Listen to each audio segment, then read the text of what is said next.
पता नहीं आप मीडिया वालों को क्यों लगता है कि मैं मुश्किल इंग्लिश और मुश्किल से इंग्लिश बोलती हूँ। आपसे अच्छे तो होटल के डेफ हैं। डेफ? बहरे।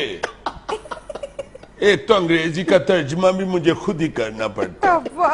अभी मैं सुबह डिनर करने गई। सुबह डिनर करने गई, ठीक है ठीक है ठीक है ठीक है।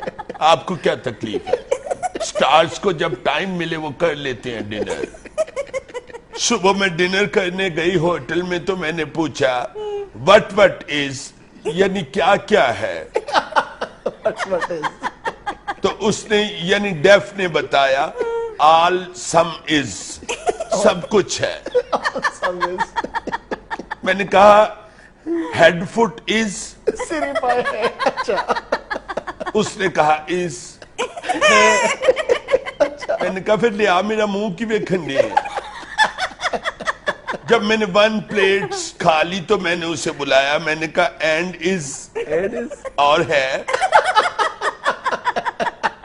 आगे से कहता है नो फिनिश। फिर मैंने कहा ब्रिंग 1 ओपन माइंडेड बोतल।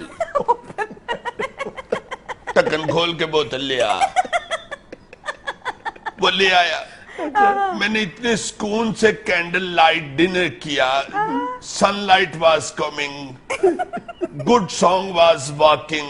बड़ा प्यारा एटमॉस्फेयर था होटल का। Song was walking. गाना चल रहा था।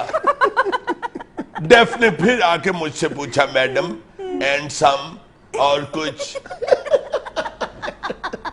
आई said no handsome, go and bring the mathematics. Mathematics साहब लेके आ। मैं की खादा है, मैनू नहीं याद रहंदा मैं की खादा है। ना मैनू ये याद रहंदा मैं की खादा है, ना मैनू ये याद रहंदा कि किदा किदा खादा है। वो जब मैथमेटिक्स लेके आया तो मैंने उसे 100 रुपी टिप दे दिया। मैंने कहा go and kill the waves. Kill the waves. जा जाके मौजा मार। आपकी अंग्रेजी बहरा ही समझ सकता है। डोंट डू टिच कर, keep your work with work. अपने काम से काम रखे सर। आप इन्हें छोड़ें, ये बताएं कि मंगनी टूटने की वजह क्या हुई? वजह क्या होनी थी? बस मिसेस थंब गुम गई। Mrs thumb? जाहिला, थंब अंगूठा, मिसेस थंब अंगूठी। बस एक मिसेस थंब के पीछे उन्होंने मेरी इंसल्ट शुरू कर दी। Then I became straight with them. Straight with them. हाय सीधी हो गई। मैंने कहा व्हाट इज योर टाइमिंग, तुम्हारी औकात क्या है?